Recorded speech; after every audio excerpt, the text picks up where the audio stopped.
नमस्कार मित्रांनो, स्वागत आहे तुमचं आताच्या ब्रेकिंग न्यूजमध्ये। मित्रांनो, सध्या ड्रीम11, माय11 सर्कल सारख्या ॲप्सवरती IPLची टीम बनवण्याचा छंद अनेकांना जडलाय। टीम बनवा आणि कोटी कोटींची बक्षिसं जिंका अशा जाहिराती भारताचे खेळाडू देखील करताना दिसत आहेत। आता या गोष्टी म्हणजे जुगारच, परंतु व्हाईट कॉलरवाला असल्यानं खुलेआम सगळं सुरू आहे। अशातच शेतकऱ्याच्या मुलाचं नशीब मात्र फळफळलंय। त्याला 1 कोटी रुपयांचं बक्षीस लागले। छत्तीसगडच्या सजुर्गा संभरच्या जसपूर जिल्ह्यातील पत्थरगावमधील एका शेतकरी पुत्राला ही लॉटरी लागली आहे। जगन्नाथ सिदार असं त्याचं नाव आहे। त्यानं ड्रीम11 वरती 1 कोटी रुपये जिंकलेत। हे पैसे त्यानं IPL नाही तर 23 मार्चला झालेल्या न्यूझीलंड विरुद्ध पाकिस्तान या मॅचवरती जिंकलेत। त्यानं जी टीम बनवली त्यावरती त्याचे 1138 पॉईंट झाले आणि त्याला 1 कोटी रुपये मिळाले। आता एकदम ही रक्कम त्याच्या खात्यामध्ये आलेली नाही। जगन्नाथने आतापर्यंत 7 लाख रुपये काढलेत।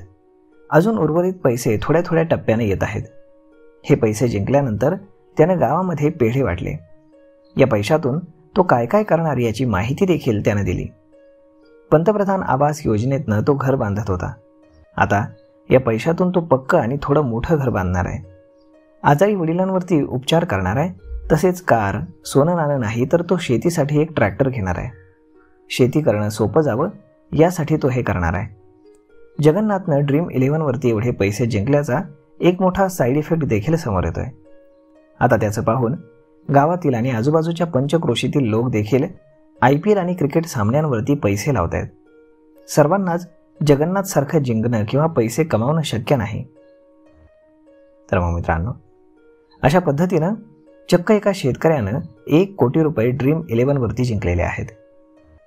तर मग मित्रांनो, हा व्हिडिओ, ही माहिती तुम्हाला कशी वाटली हे तुम्ही आम्हाला कमेंट करून नक्कीच सांगा। आणि जर आवडली असेल तर आपल्या जवळच्या मित्रमंडळींसोबत देखील हा व्हिडिओ तुम्ही शेअर करायला विसरू नका। धन्यवाद।